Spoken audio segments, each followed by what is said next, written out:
Coming up next on the CHGO Cubs podcast, driven by our friends at Toyota. It's a Magic Monday. Yes. Justin Roman's here, and it's a big show Monday. That's right. Dan Plesac's here, the conductor of the Big Blue Train, ready to chime in. Who would he sign in the offseason? Who would he trade for in the offseason? Guess what, guys? We got bad intentions. All aboard the Big Blue Train. Choo-choo. CHGO Cubs next.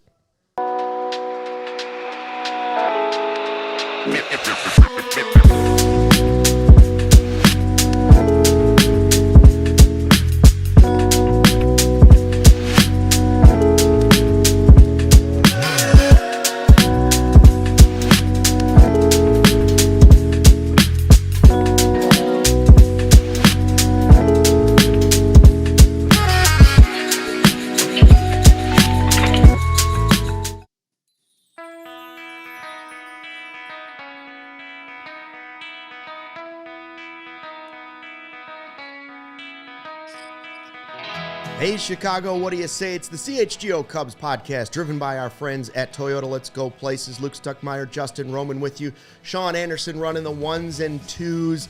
And yeah, every once in a while, we book a big-time guest, but they don't get bigger than this guy. He always picks up the phone. The quirky lefty, Dan Plesac, 18 years in the big leagues, 3-time All-Star, ready to talk some Cubs baseball, fresh off his work at MLB Network at the World Series. Oof. And we will get, apparently he's a psychic too. We'll get to that. We're going to get to that in just a little bit. How you doing, Dan?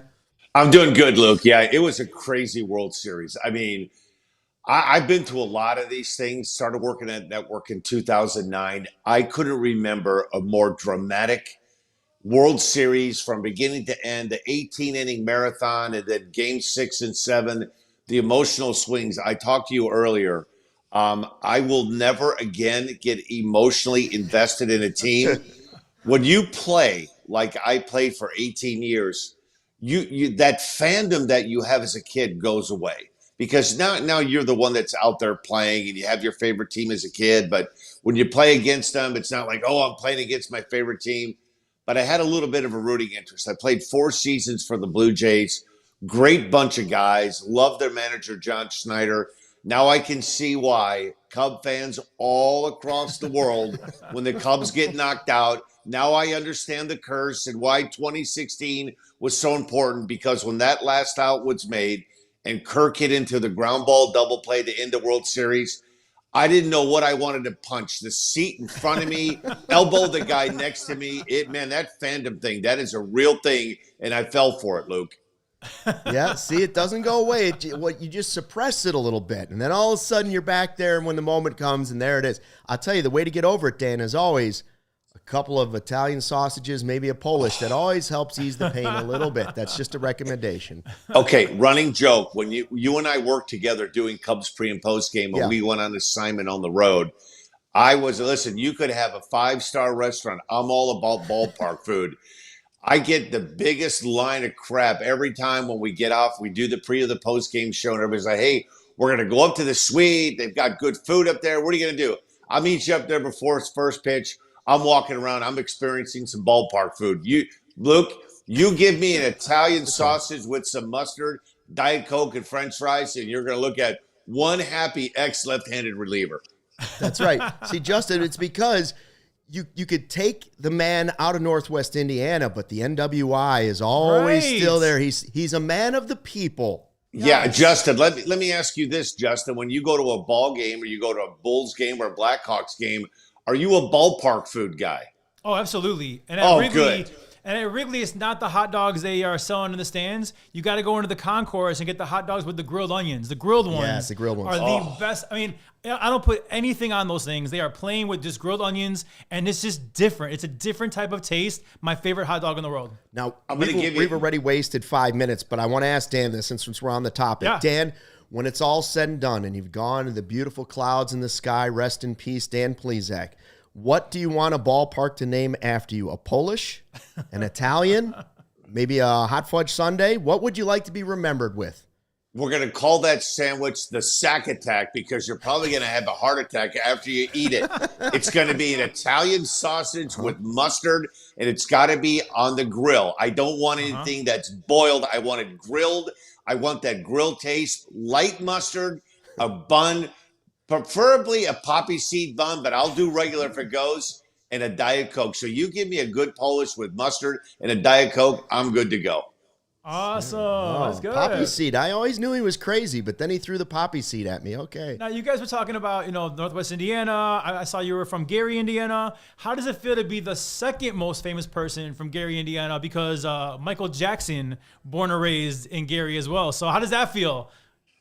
Yeah, you know what? I got to tell you, there was also another boxer, and I feel like a real moron, but I got to tell you this story. Early in my career, when I was with the Brewers, we had a coach, Dave Garcia, who was a really good player, and he was a manager, and he was kind of an advanced guy for the Brewers. And he came up to me and he said, Gary, Indiana, you know who's the most famous person to come out of Gary, Indiana? I said, Michael Jackson and the Jackson 5. He goes, no, I'm talking about athletes. And I said, Alex Karras. He goes, nah. Tony Zale, former world champion boxer. I had no idea who Tony Zale was. And this is internet days. We're talking in the early 1980s. I had to go around asking, has anybody ever heard of Tony Zale? And I had to go and look him up in an old encyclopedia to find out who Tony Zale was. So when you ask that question about Gary, Indiana, the first name isn't Michael Jackson. It's Tony Zale to me. Well, you're right there under the Jackson 5 now. Tony Zale, I don't know how many Twitter followers he has, but you got more than that. Hey, Josh Naylor signs this 5-year deal to go back to the Mariners, and that got us to thinking, so when are the Cubs going to make a move? What are they actually going to do? Do you think they will go deep sea fishing, or do you think they're going to be hitting a pond, on a farm somewhere where the fish could be nice, but you don't have a whole lot of competition? Well, if you go and you look at the track record of the Cubs, they normally don't dive deep into that water. They made a great acquisition when they acquired John Lester, when they brought in Joe Madden. But they're normally not an organization, guys, that jumps in for the big fish. The problem is a lot of the big fishes are all represented by the same guy in Scott Boras. And the relationship with the Cubs and Scott Boras hasn't been one that's been, I guess, over the course of time, there haven't been a lot of big ticket Boras items that have gone with the Cubs. It's a good question, Luke. When I look at the team, everybody wants to talk about Michael Tucker. Where's the destination going to be? First 3 months of the year, I felt like his impact was immediate, and it was a guy, wow, you've got to sign this guy. Then PCA got hot, and then the last 2 months of the season weren't as kind to Tucker. He's going to get a lot of attention. Alex Bregman is another guy that's been linked to several teams, and that might be a guy that the Cubs would want to kick the tires on. I will say this. I'd like to see him if they could bolster the pitching. I thought last year pitching, and there were a lot of teams that were struggling down the path down the path to the playoffs with their starting rotation. I thought when Horton went out, it was a big loss. That would be like taking an ace from any of the teams that were in the postseason and eliminating that guy. He was the guy for them. Now, there's some starting pitchers that are available. Framber Valdez comes to mind, though he had that altercation with his catcher where he crossed him up, and so that might scare a lot of people away. You've got Max Scherzer, but I don't know I don't know how many starts he's going to give you. I think the Cubs are going to be active in the free agent market, Luke, but I don't think they're going to be the attention getters to sign that one big guy. That's just my gut feeling. I don't have any insider info, but it seems to me like the Red Sox really desperately want to bring Bregman back. And I think Kyle Tucker, they've had a chance to see what Tucker can do. And if you believe what you read, there are several big market teams, the Blue Jays and the Dodgers, that are going to be in on him.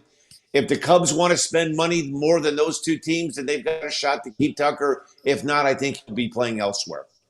Now, Dan, you brought up Bregman, which we went through it last year about last minute. Cubs are in it. We didn't get him. This year he's a free agent again. But where is your faith in someone like Matt Shaw? Like, do the Cubs need to be all in on someone like Bregman, or do you see Matt Shaw as being somebody that could be a superstar eventually for us? I look at it this way. You never really know what you're going to get. And the one thing that's disappointing about, we have so much information on players when they arrive that we think we know what they're going to be. I like Matt Shaw. I think he's got a chance to be a really good player. He wouldn't be the first player that, the expectations were high. He had pockets of some really good. I'm going to give you a really good comp. The Blue Jays called up an infielder / outfielder at the beginning of the year, Addison Barger. And as the season went on, he just kept getting better and better and better.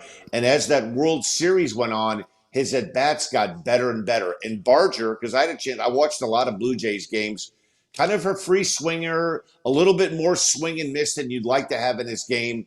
But as the season went on, Barger got better. And I think the same thing can happen with Shaw. The hardest thing when you have your favorite team and you're trying to figure out is patience, man. That's the magic word. Like, you see flashes for a road trip where you go like, I really like this player. And then you're like, okay, we can depend on them. I don't want to say they let you down. They just don't have that slogan, enough dirt underneath their cleats where they've got enough experience. I like him as a player. I think he's going to be a really good player. The $1 million question is going to be, if you're the Cubs front office, do you want to bet on immediate results in a guy like Bregman that's seen both leagues, the National and the American? He's had a major impact. He's a winning player. Everything that came out of Boston was the guys loved him on the team, changed the culture. Not an easy thing to do in today's game when so many guys are independent, have their own hitting instructor, their own pitching instructor, and the team thing isn't as focused as much as it was, say, a couple of decades ago. But Bregman's going to be a hot commodity. There's a lot of teams in on Bregman. It's going to depend on this. Does the Ricketts family want to spend more than the other teams? And if they do, then they've got a shot to sign both. I don't think they're going to sign Tucker and Bregman, but if they make their mind up, okay, this is where we're focusing on one of these two guys, then then they could get him, but they're going to have to pay for him, and neither one of them are going to come cheap. Well, I'll tell you who I want to spend money on in a second, but since you mentioned Mr. Barger, let's go back to this game one of the World Series, and I'm watching the pregame show, and there's Plesac on there with his guys on MLB Network. And of all the players to pick, you go with Addison Barger. We got the clip here. Do you have it, Sean? Can we play this real quick? Bad intentions. Addison Barger, not in the starting lineup, but he will come off the bench and be a left-hander off the bench. And I'm telling you what, he's going to run into one, and the Rogers Center is going to come unglued. You picked a guy that's not in the starting lineup. Not in the lineup. He is going to come. He's going to get a pinch hit at bat in the 7th, 8th, or 9th inning, and he's going to send this place into a frenzy. Wow. How in the world? How did you know? How did you know? Because he's bad intentions. My home run hunch. You said he's not even in the lineup. He wasn't even in the lineup. I said, Greg, he's coming off the bench. Bad intentions. Dan Plesac's a genius. I mean, that's on the internet forever. Wow. Yeah, and Luke, it's a great story. So I happen to know John Schneider very well. So I'm standing right behind the batting cage, and Barger's group happened to be hitting. And he comes in, and the hitting instructor said, hey, man, I want you to think left center now. You're probably, if you're going to more than likely see a lefty. He had the best 2 rounds of BP, just hitting bullets in the gap in left center. Not homers, but line drives, thinking left field, other way off a lefty. The last group, the last hitting round, go ahead and turn it loose. He sent 7 or 8 balls into the second deck. And I'm like, man. And I looked at John Schneider, and he goes, boy, I know. He goes, if anybody but Price were pitching, it's hard to take him out of the lineup. But he'll get in there, and he's going to get an at-bat. So I'm thinking to myself, well, okay, do the unfortunate incident, a personal matter with Vesia, their best lefty. I thought, all right, Barger's going to get a chance to hit. It's more than likely going to be off of Banda or a righty coming out of the bullpen. I'm walking away from the cage, and Davis Schneider says to me, he goes, who you got today? You got Varsho or Barger? I said, I've got neither. He goes, what? I went to Alejandro Kirk. He goes, oh, why'd you go to him? I said, well, he's in the lineup. He goes, Barger's swinging it right now, man. I go, yeah, you're right. So I called. I had my cell phone. I'm behind the batting cage. I called the producer, Chris Romebeck at MLB. I said, Chris, is it too late to build a board? I want to switch my pick. He goes, no, who do you want? I said, Addison Barger. So I took Barger. So we start the show, and we don't rehearse anything. And that's when Greg set it up with, you're taking a guy that's not even in the lineup. And I said, I don't know why it popped into my head. I know Greg, but he's going to come off the bench and get a pinch hitting appearance, and he's going to send this place into a frenzy. And when I said it, Luke, I felt really good about it. And then when the game started going on, I'm like, I don't know about this. And then, Luke, I'm in the MLB Network suite, and I see a guy coming out of the on-deck circle, grabbing a bat that's Barger. Emsinger looked at me and said, this could be the greatest home run call ever. I said, well, we're going to see how it plays out.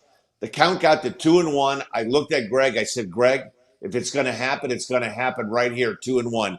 Greg, Luke, no sooner than the words came out of my mouth, he hit that thing, hit the grand slam. And I'm telling you, for the first time, I will say this. If you ask me right now, who is my favorite player in the world in baseball? Addison Barger is my guy. Yeah, He is my dude forever, Addison Barger. All right, that's an amazing story. And that's why when Dan's negotiations come up for a new contract at MLB Network, he plays that clip and he just drops the mic and he walks out of the room. Blank check. Speaking of that, we got to take a quick break to get a word from our sponsors here at the CHGO Cubs podcast. Hey everybody, Bet365 is the place. With the early payout offer, you're a winner if your team goes up by 17 points in an NFL game. Instant payout on straight bets and parlay selections marked as winners. Download the app and use the code CHGO365 when you sign up. Right now, some great NFL offers. Thursday Night Football, $10 safety net bet. And on Monday Night Football, so you could do this tonight, 50% super profit boost token on same-game parlays.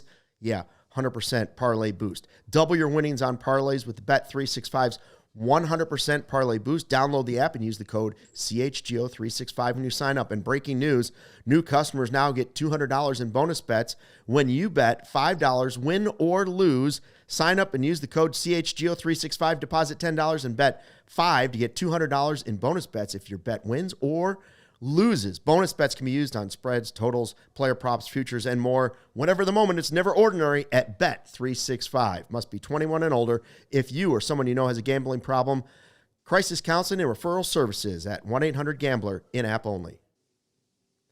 Hey, everybody. All right, athletes, here's a question for you. Are you serious about leveling up your game? Because right now, a coach could change everything, and finding one is easy with eye on the ball. I could have been like Dan Plesac, a big league legend, but nobody taught me how to throw a curveball. I wasn't athletic. I wasn't left-handed. I wasn't gifted. I needed a coach. I needed the coach. Doesn't matter if you're just a kid starting out or competing at the top level. You could sign up totally free at eyeontheball.net. Create your profile and start searching. From soccer to swimming, baseball to basketball, you name it. The coaches are there. So what are you waiting for? Your future coach is just waiting. Jump on today at eyeontheball.net. That's eyeontheball.net. Find your coach and take your game to the next level.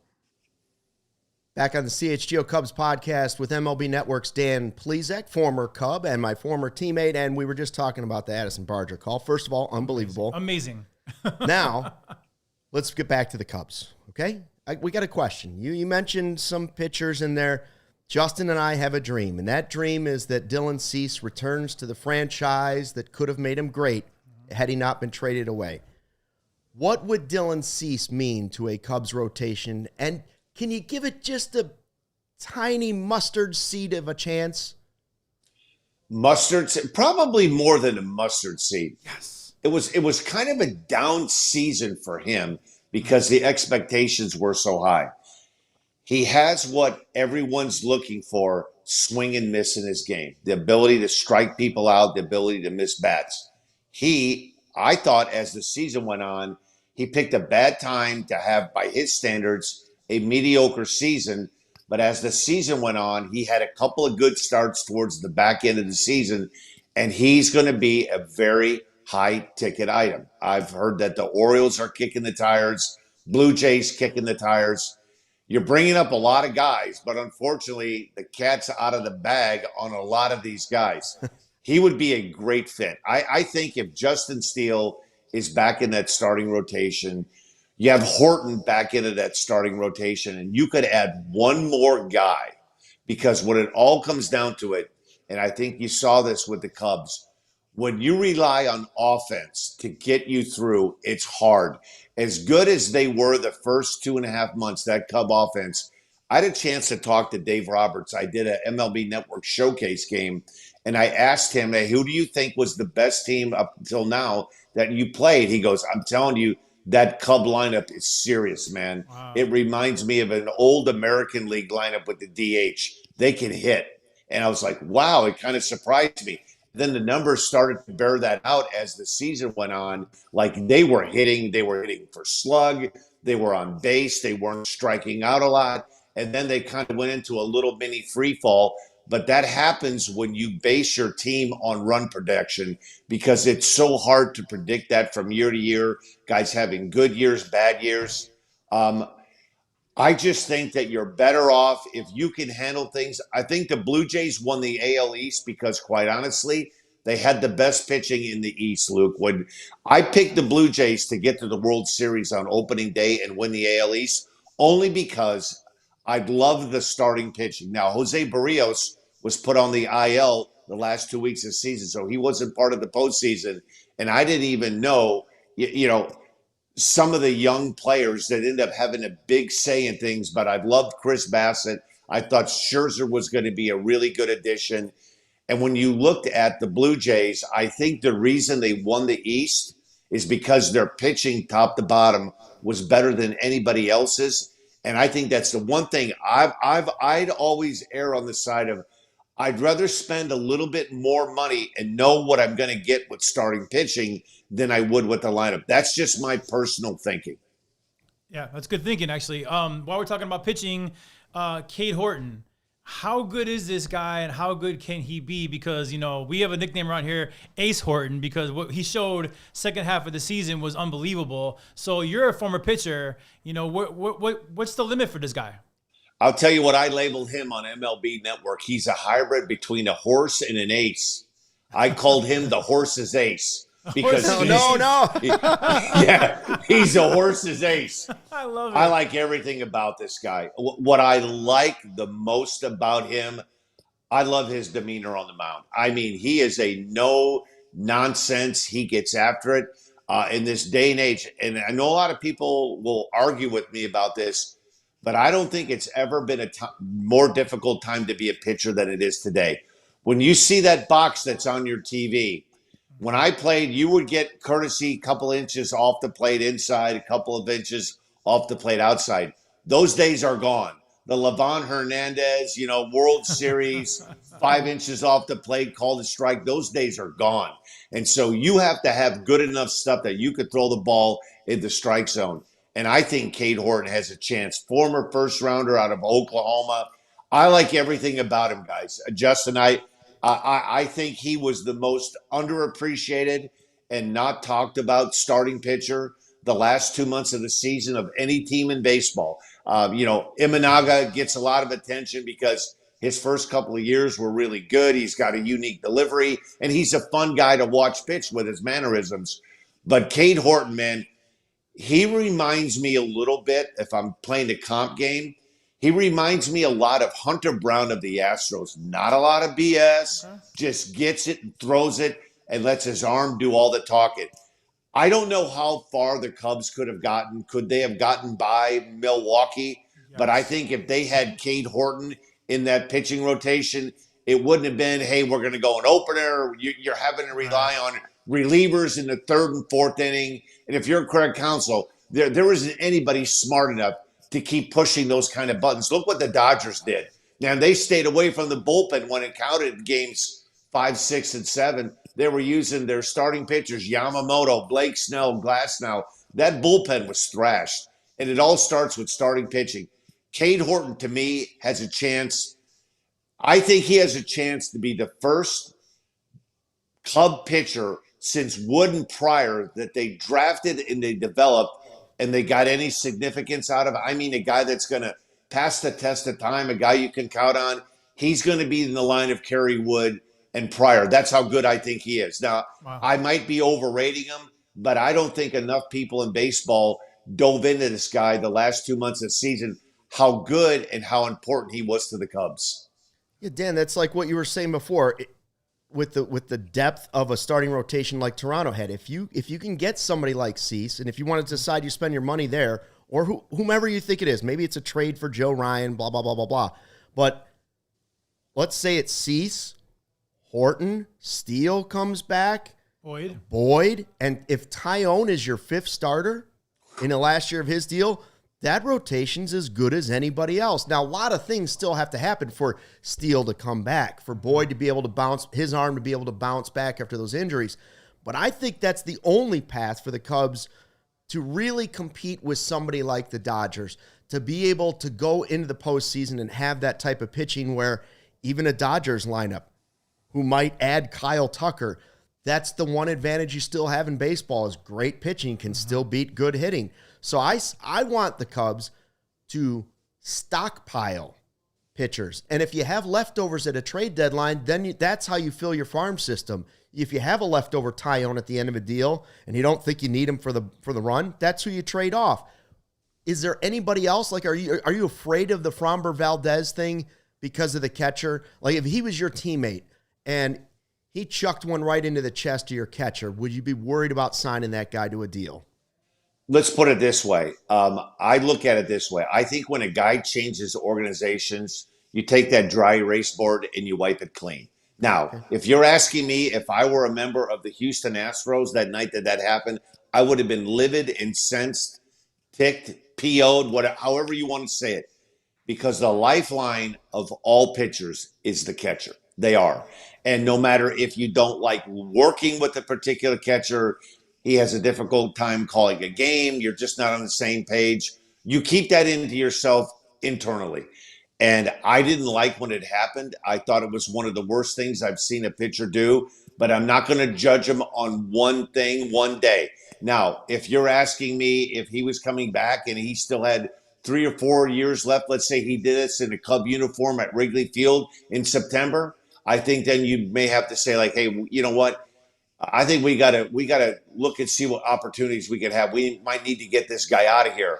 But I think if you're the team that signs him, hey man, maybe he just had one of those bad 24-hour things that he lost it. You can't listen. If I'm a Cub fan and you sign him, I mean it's the first thing that's going to be brought up. Hey, yeah, but this is the guy that did. Yeah, he did.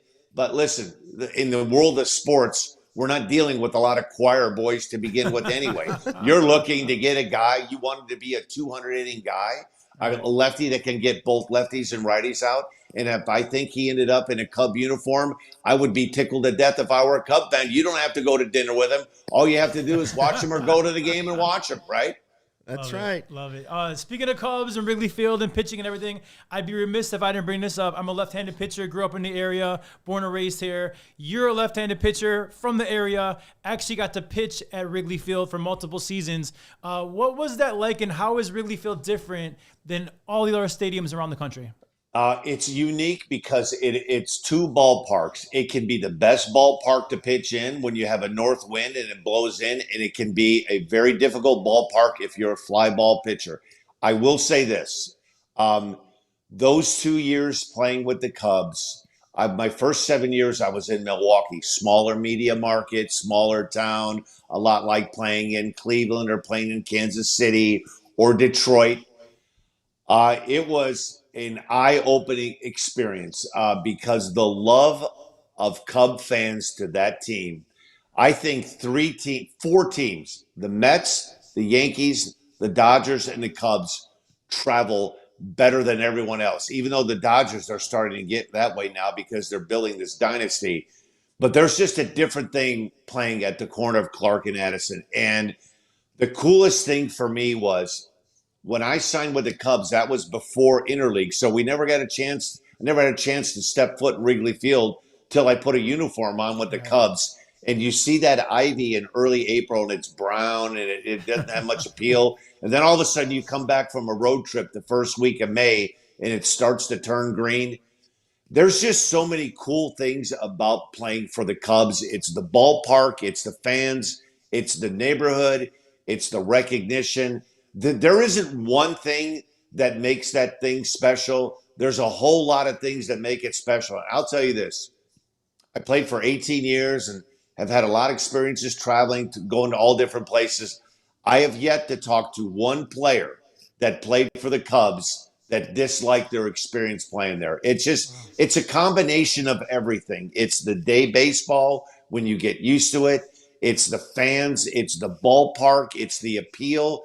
There's no place like it. And there's an energy there. And you feel it when you're a visitor and you're going there on a Friday afternoon and you're at batting practice at 11 o'clock and the bleacher bums are out and they're doing chants and they've got the beer snake, the beer cup snake going on. There's no place like it, man. It's a tamer version of Yankee Stadium, but those two ballparks to me, Yankee Stadium and Wrigley Field, stick out the most. That when you walk in, they don't feel like any other ballpark. You know, if you've never been to a game, I hope your first one isn't at Wrigley Field because you really don't have a gauge of what it's like. Right. Go to 10 or 12 other ballparks, then go to Wrigley, and you'll walk out there going, I get it now. It's a unique place.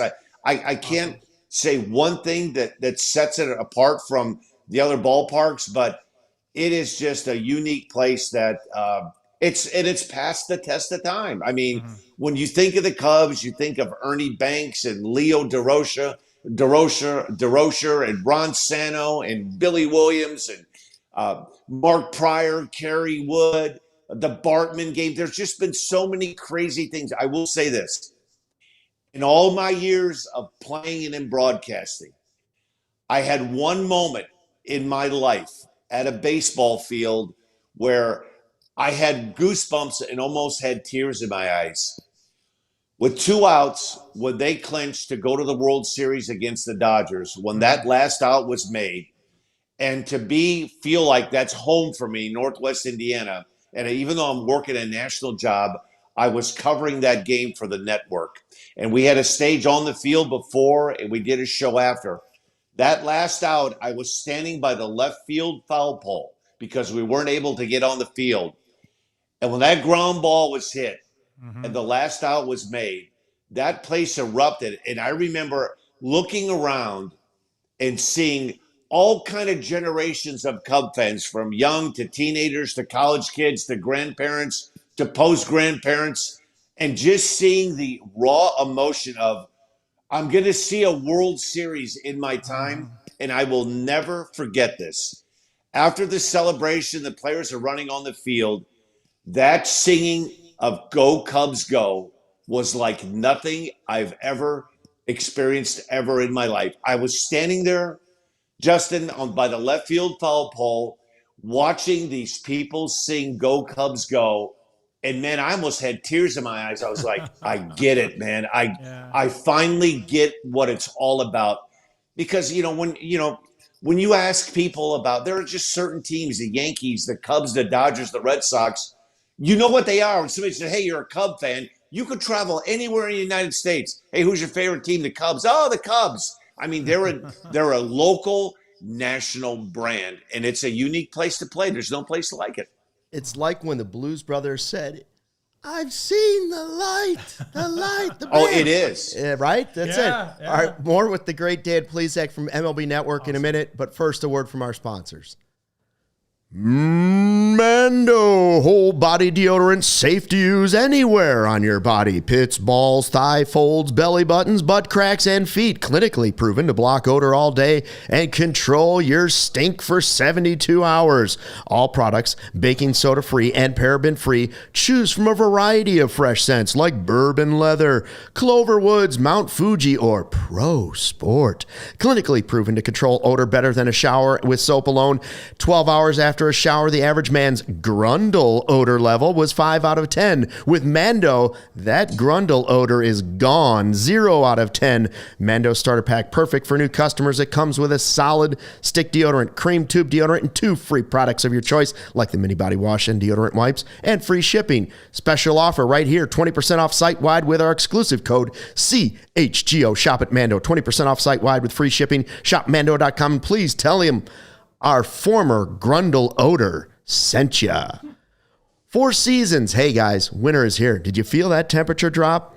Is your home's heating up to the challenge? At 4 Seasons, we guarantee same-day installation, no extra charge for nights, weekends, or holidays. Save up to $4,000 on furnaces, comfort systems. With 4 Seasons heating, air conditioning, plumbing, and electric, furnaces start at $39 a month, and combos, furnace AC combos, at $57 a month. Call today and save $50 from your trusted local experts. 4 Seasons heating, air conditioning, plumbing, and electric, serving the area for over 50 years.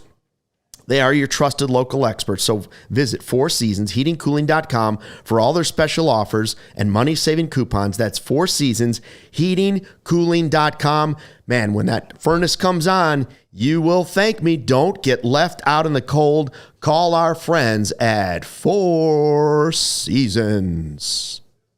Welcome back to the CHGO Cubs podcast. We've been talking with the great Dan Plesac from MLB Network, former Cub, former teammate of mine. And Dan, it is time to put you to the test. Good, better, best. Never let it rest. Till your good gets better and your better is best. That's a Bears thing. We'll talk about it later. Anyways, I want to know Cubs future, young players.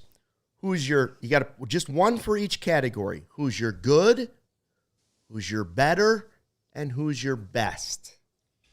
Okay, my good would be Palencia. I think he wasn't even on the radar when spring training started in Mesa last February. I really like the fact that this guy was handed the ball in the 9th inning, stepped up, and you talking about a multi-purpose reliever.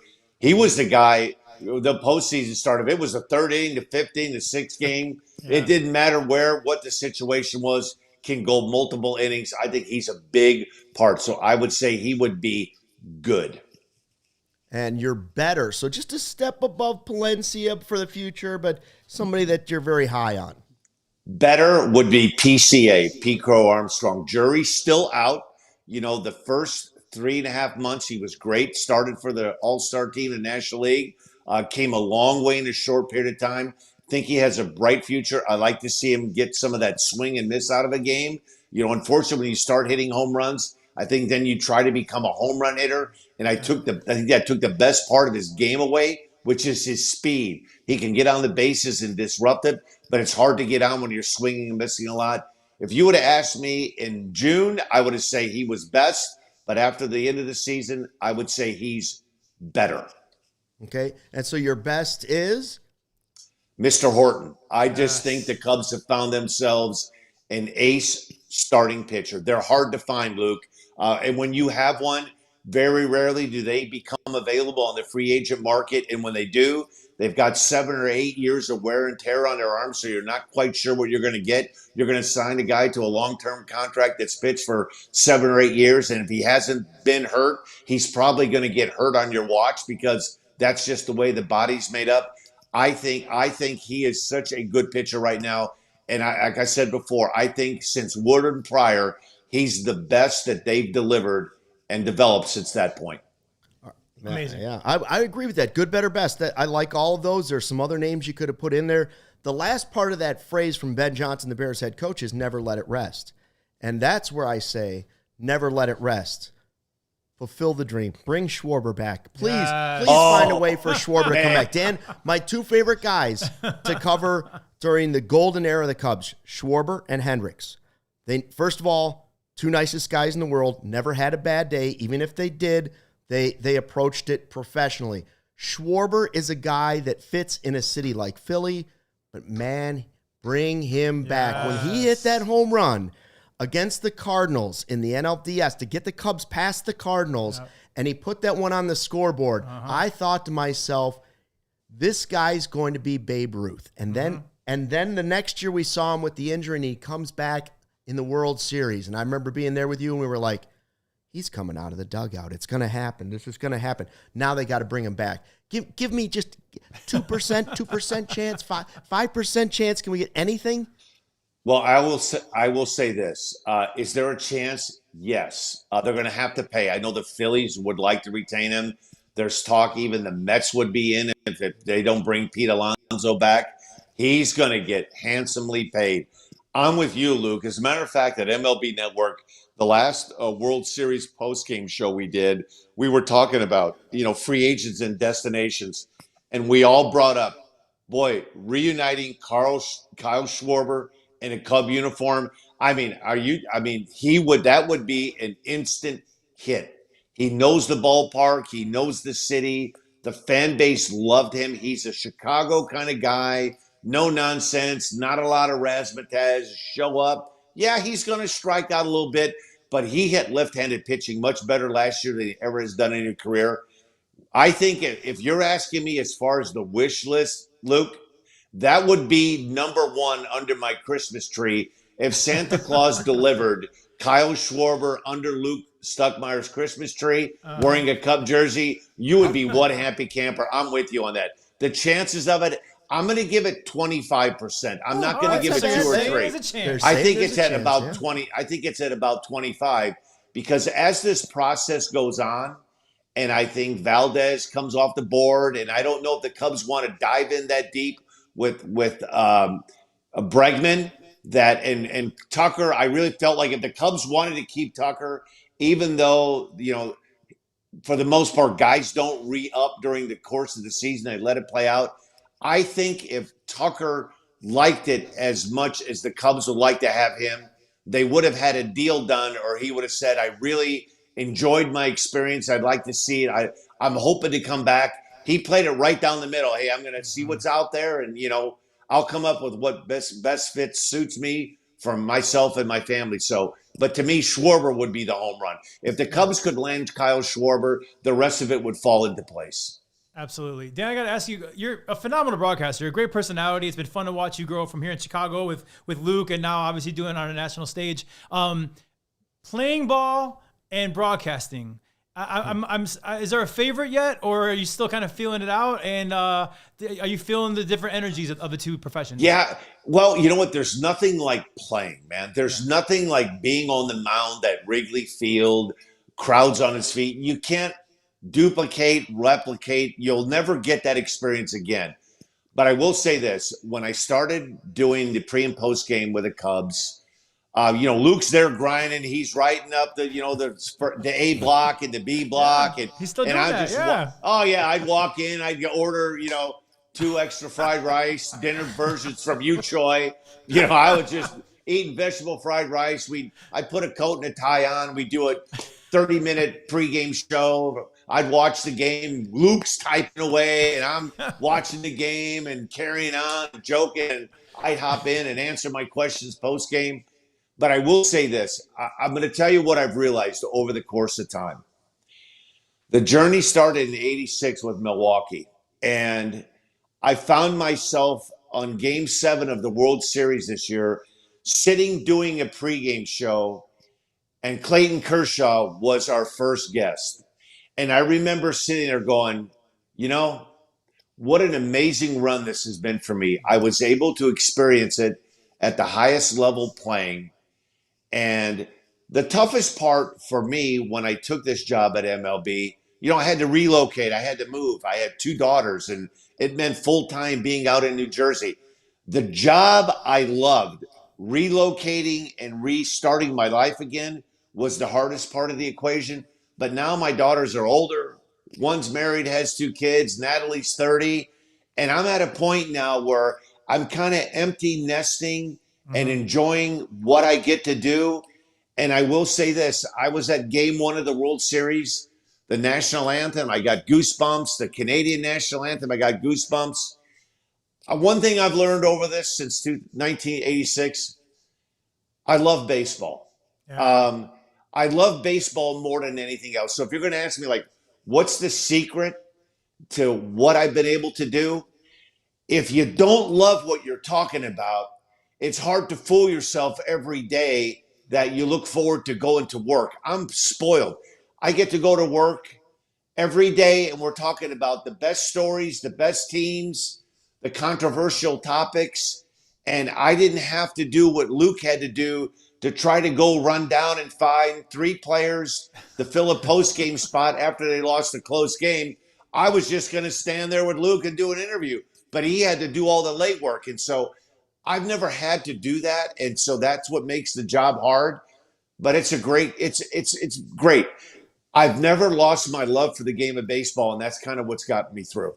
Awesome. What people really don't know is that of all the shows we did together, the one thing that's changed the most is Dan now wears pants on MLB Network. Yes. It was always sweatpants, and sometimes those sweatpants had a little bit of horse racing mud on the side. Yeah, they did. They did. Now, unfortunately, though I will say in the winter now, we don't use the big studio. We use this studio called Studio K for strikeouts, and that studio is from a desk, and it's waist up.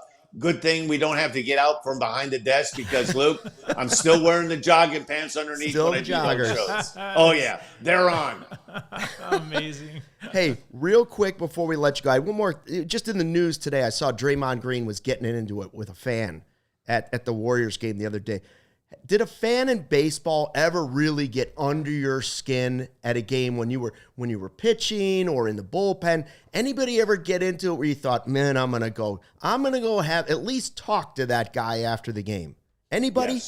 Yes. In Milwaukee, I was struggling. My first 5 years, 3 All-Star games, things were great. I started struggling. They decided to take me out of the closer's role and make me a setup guy. And I'm sitting at County Stadium, and I know the guy's face. I don't know his name, but if I see him, I'm gonna give him an earful.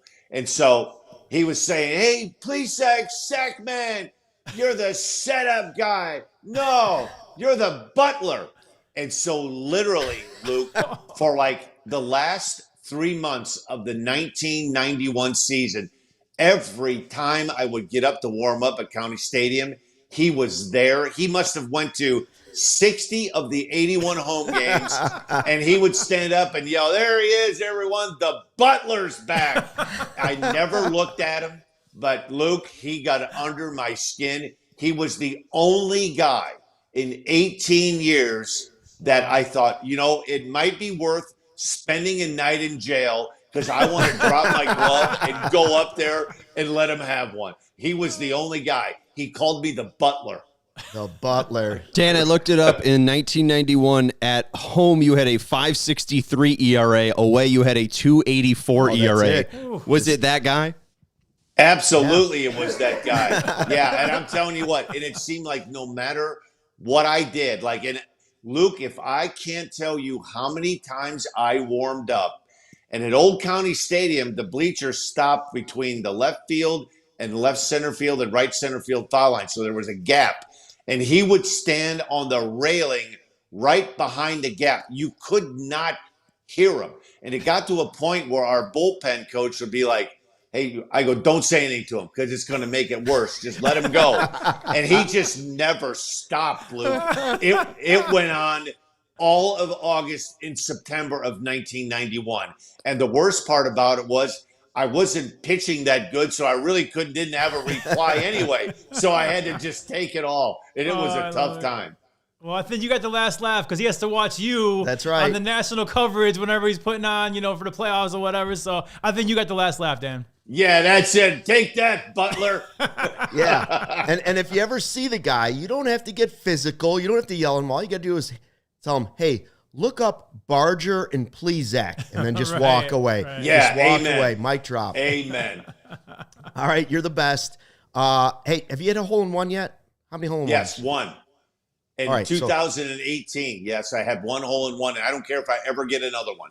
Well, saw it's going to happen. It's going to happen this offseason. It's going to be the second hole-in-one. That's what we wish for under your Christmas tree. Yes. Dan, You got thanks it, for all Luke. the time, man. And Thank you, buddy. I'm It was wishing great. for Thank Kyle you. Schwarber under your Yes! tree. Yeah. Yes. We get All right, Schwarber, Justin, you if get that a hole-in-one. happens, You guys have to have me back on if that happens. Yes, please. Oh, we're going to have you Sounds back on good. even if it doesn't happen. All Sounds right, good. thanks, Dan. Okay, you. Luke, Have a see good you, one. Justin. You got it, You guys. too, buddy. Thank you. The great Dan Plesac. I tell you, a lot of people, you work with over the years, some forget you, some move on. Dan Plesac never forgets. He was awesome. Never forgets. As big as he is, he never forgets. So I call him up. He wants to come on for 40. Let's do 45. Let's do 50. I'll do an hour. He was awesome, better than I ever thought he would be. I mean, I saw his personality on TV before, and he was always great, but like just talking to him, and it was so cool. And I come from radio, as you know, right? So I knew a lot of superstars in the music industry, and what you're saying is true. Some guys, we still talk. Other guys, I send a text, and I'm just left on red. So you definitely know the good guys from the ones who are only in it for your job, right? Well, he said there aren't a whole lot of choir boys in professional sports, but I'll tell you right now, on your hand, if I've met 5 people from the NBA, the NHL, Major League Baseball, the NFL, and we're talking almost 30 years, Dan is on the hand of people you want to introduce to your family. Yeah, he's right. Anybody in your family. I got little kids. Dan Plesac, I would not a care in the world. And I love his love of baseball. Because I think that's what you and I both share as well. Like, I'm holding a baseball. We love baseball, and you can tell when his analysis and with all of his conversation that he just loves the game of baseball, and that's what it's all about, man. He used to train horses. The one on the cart. What do they call that? Now I can't think of it. The cart, where they had the guy riding the cart. Like a jockey? The jockey is in the cart. Okay. Harness racing. Okay.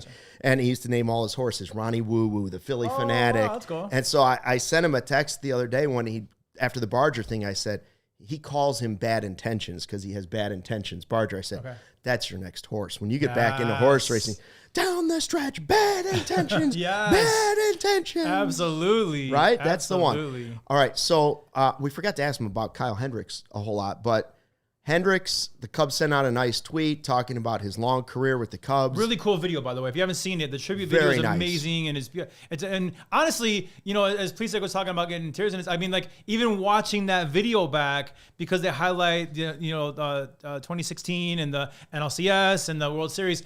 I kind of got tears in my eyes watching that as well, and that the memories of it. And Kyle Hendricks was a major part of our 2016. Kyle Hendricks is on my list of favorite athletes, not because the sound bites were spectacular, not because he would ham it up during a big interview, because of what he did on the baseball field. Number one, he reminded you what pitching was. He was a pitcher. Right? He was a pitcher. Yes. He didn't have 98. Right. He wasn't throwing 100, but he could get guys out, and he could get them out at an elite level to the point where he led the National League in ERA in the most important season and pitched the 2 most important games in Cubs history. Absolutely. Right? Yeah. So that, and then the fact that he was always available. Not pitching well, didn't matter. Kyle Hendricks was available. Off day, didn't matter. Kyle Hendricks would talk to you. Like, professionally, and then also the baseball side professionally. One of my favorite guys. Schwarber's another one, but Kyle Hendricks is on my Mount Rushmore for that. You said of that 2016 team, probably Schwarber and Hendricks were your 2 favorites. I think so, yeah. That team. Now I'm going to do the opposite of that because I respect Kyle Hendricks, and I think he was phenomenal. Again, 2 most important games of our season he started, right? But I didn't connect with him as like a quote unquote favorite player, probably because of his personality and probably because he was so quiet and so reserved. Like I was a Rizzo guy. I loved Anthony Rizzo. I mean everything about the guy. I loved him, and then I loved Javi Baez because he was flashy and he was all. So like I think Kyle Hendricks, as phenomenal as he wasn't a quote unquote favorite for me. I think just due to personality, which is like I connected with the Rizzos and the Baez's and the KBs more than I did with Hendricks. Were you here the day, or was it just Joey when we were talking about best trades in Cubs history? And we I was there. Yeah, we were saying he's definitely right at the back half of it, but he's definitely in the top 10 of trades in all time in Cubs history. And you have to realize too, I said it last week, I'll say it again, that trade almost didn't happen. Yeah. Because Ryan Dempster was traded to the Atlanta Braves, but he vetoed it. He didn't want to go there. And it was for Randall Delgado, I want to say. And then he wanted to go to LA and Dodgers and whatever. So they tried to work that out. Couldn't work it out. They finally got a deal with Texas done. So we almost didn't get Kyle Hendricks. But you're right. One of the best trades ever. I don't think I expected it to be that good, right? No. Like, even if you had super high expectations, did you think 12-year career, 11 of them with the Cubs, guy, opening day starter, he's Mr. I also didn't have him pegged as last guy standing. right? Right. Last guy standing from that group. I wouldn't have picked Kyle Hendricks because I would have thought, wow, his 92 is going to drop to 88, and it's just not going to. Well, look, actually, if we're going last man standing, like on a ball club, it's still Chris Bryant, right? Still playing? Yeah, but I mean, last guy standing when he was with the Cubs. With the Cubs. Gotcha. The group was either they let Schwarber go, they traded away Bryant, they traded. Hendricks took the team-friendly deal, decided to stay, wanted to be here. Yeah. And now I don't know what. I think it's pretty clear the Cubs would like him to come back and be part of the franchise. Well, what do you want that to be? Would I want Kyle Hendricks in my marquee broadcast every single day? No. Well, but yes and no. I actually think like JD and Kyle Hendricks would be amazing. Now, do I think he would want to do that many games? Probably not. See, but like, I think what he's about more, a pitching coach someday? I think he's the mind. He's the with Tommy. So for me, like TV and radio and podcasting, it's personality driven, right? So I don't think Kyle Hendricks checks that box, but he's a super smart dude. Was he Dartmouth? I want to say. Right. And obviously, he just understands and pitching better than almost anybody. Almost like Maddox, right? When it comes to like just knowing pitching, I want him more in our organization when it comes to like, pitching and getting the young guys and teaching them how to pitch and all the smart pitching analytics stuff. I want him more in that role than I want him as an analyst. Yeah, I don't want for him in retirement. I mean, the guy's had 12 years. I don't know how many people want to do like what Dan is after 18 years. Yeah.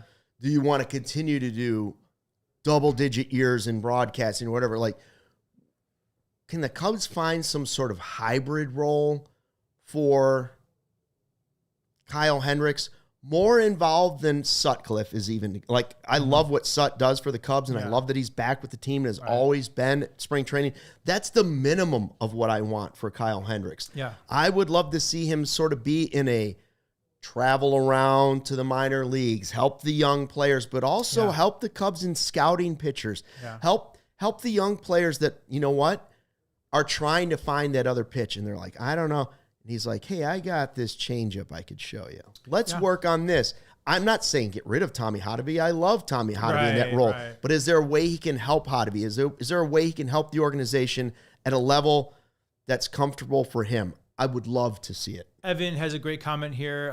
Hendricks could pitch rather than throw. That's right. That's a great way of putting it. He was a pitcher versus a thrower. And it takes smarts, man. I mean, he really, with his stuff, because he didn't have overwhelming stuff. He didn't have an overwhelming fastball at all. I mean, very much on the low end of the MLB pitcher. But he knew location. He knew how to change speeds. He was a smart pitcher. And yeah, I think that absolutely plays in our organization somewhere along the line to help other guys become what he became. How about flipping it and taking it to the other side? How about him coming in and helping the Cubs hitters, right? It's like a defensive coach going to a quarterback and saying, listen, when I was on the other team, this is how we would have defended you because we knew you couldn't do this. Okay, right. So I'm thinking of Pete Crow-Armstrong. How can Kyle take that demeanor straight down the road, no emotion, and say, listen, you don't need to be this guy. You don't need to be me. Right. But if I can help you channel this here, I know that you're going to be a better player. Now, it sounds crazy, but I also know this is how I would have approached you as a hitter. That's what I was thinking. This is how I would have gotten you out because I know that this is, if it is, like Dan was saying, he hit a lot of home runs, did that sort of, did that hobby him where all of a sudden he was thinking home run, home run, home run? Could he help offensive players in the same way, saying, I would attack you this way? Yes, that's exactly what I was thinking when you started talking about the offensive part. It's like, why don't you just write a scouting report on how you'd pitch PCA? Yeah. And show it to him. These are the holes that I would exploit like crazy, and maybe he can learn to close those holes up a little bit. I love that. It's great. Yeah, I mean, you could take that into an off season. You could take that at spring training. You could maybe take it during the season for some guys that if you're just struggling. We've talked to Ben Zobrist about like the mental side and being a mental coach and all the difficult things that come along with being a player. Did anybody handle it better than Kyle Hendricks? Guys have handled it as well, but Kyle was like, is there a bigger situation than starting Game 7? No. And look, is there a bigger a disparity between personalities than Kyle Hendricks and Pete Crow-Armstrong. No, that's what I'm saying. They are just polar opposites of the type of player they are. But I mean, both very, very, very talented. And maybe on the flip side, PCA could say, "Oh yeah, well here's what we're gonna do with your wardrobe. We're gonna yeah, right. we're gonna take you next level. Here's your velour sweatsuit, and I'll calm down a little bit when you wear this all velour sweatsuit. Right. And we go out and we listen to the Jump Smokers. Yeah, Kyle Hendricks comes in with a shaved, bleached hair with the blue star. Blue stars. Can you imagine that they both walked in that way? No. Like Step Brothers? Yeah, PCA is more like a Halloween costume for Kyle Hendricks. Like that's like a once a year. Like I'm specifically trying to be PCA, but that's not part of his everyday get up. By the way, I saw that Justin Turner said he's going to play again. Yeah, I did see that. Not for us. No, not for the Cubs, but not for us. He's going to give it one more year. And frankly, I would say this. If I were him, I'd take the money too. 1,000%. I mean, listen, if teams just to hang out around some ballparks, stay at Ritz-Carlton every night. And also, by the way, didn't we give him $10 million this year? Like, yeah. I mean, to be a bench player for $10 million, absolutely, I'd play until they stop offering me. Well, I'd do it for free, but I would actually pay some organization. I'd pay the Cubs if I could be their bench guy, but whatever. Smells like Colorado. Smells like Colorado. Thanks for checking out the CHGO Cubs podcast presented by our friends at Toyota. Justin and I are back again tomorrow at 2 o'clock in the afternoon. Big thanks to our guy, Dan Plesac from MLB Network. You can catch him there. He's doing baseball all the time. He's always talking baseball, and hopefully we'll have him back again soon. Thanks for checking out the podcast. Until next time, fly the W. Bye, guys. We all silly like the mayor.